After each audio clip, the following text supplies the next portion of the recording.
조드레박 신부의 영적 일기, 기도는 하느님을 향한 열망입니다. 할아버지와 손자가 도끼 자루를 구하러 산으로 갔습니다. 따라가던 손자가 발이 아파져 오자 말했습니다. 여기도 나무가 많은데 왜 자꾸 더 깊은 산 속으로 들어가세요?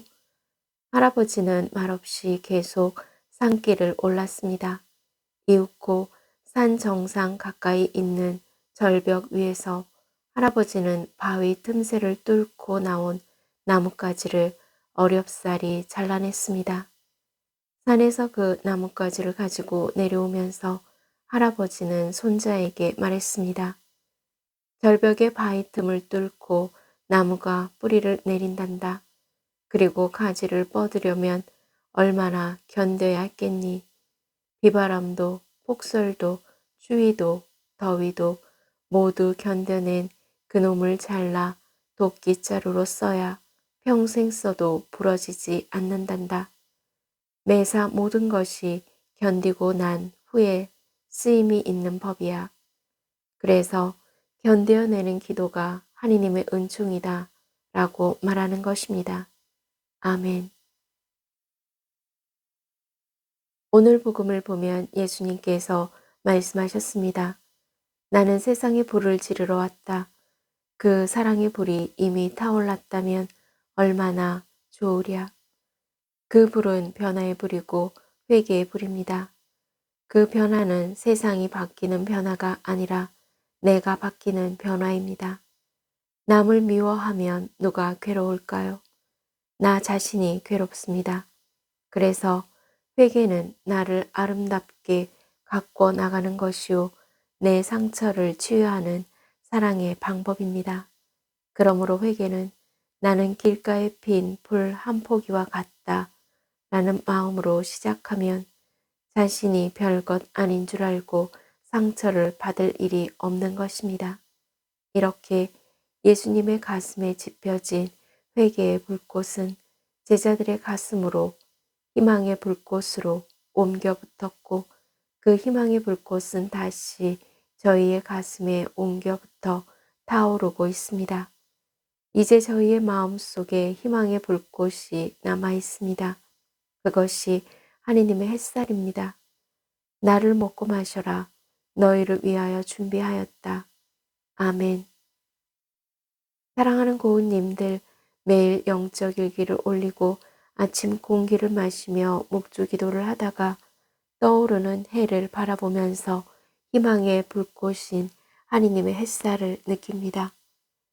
지금 산다는 일이 고달프고 답답해도 하느님이 보시기에 적당한 때가 되면 고운님들이 있는 삶의 자리를 희망의 불꽃으로 찬란히 빛나게 비추고 밝혀주실 것입니다.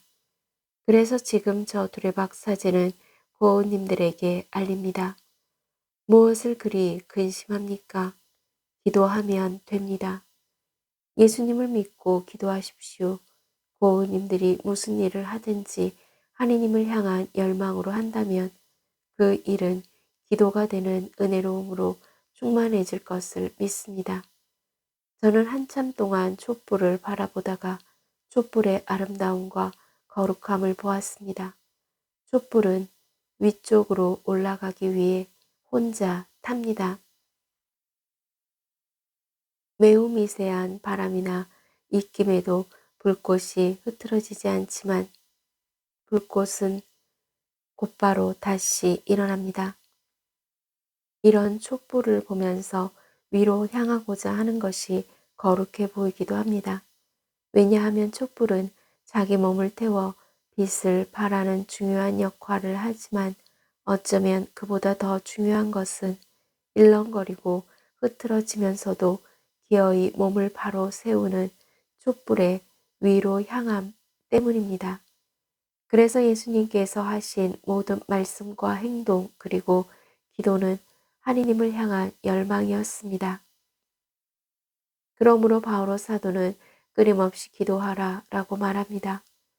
물론 고운님들이 늘 여전히 똑같은 무엇으로 넘어지는 고통을 겪지만 그 넘어지는 것 안에서 하나님을 느끼고 다시 일어날 때 이미 그 무엇이 기도이고 그 기도가 성취되는 은총을 받게 될 것입니다.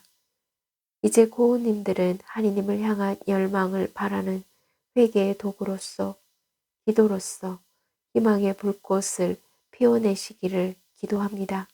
아멘. 저 두레박사제도 하나님을 향한 열망으로 희망의 불꽃을 피우면서 몸과 마음이 아픈 고은님들과 아픈 이들을 돌보는 고은님들 그리고 고은님들의 자녀에게 주님의 치유와 회복의 은총이 임하시기를 기도합니다. 아멘.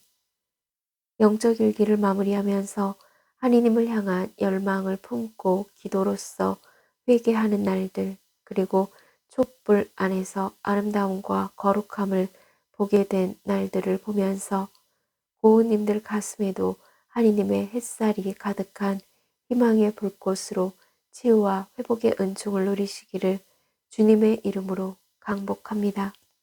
아멘.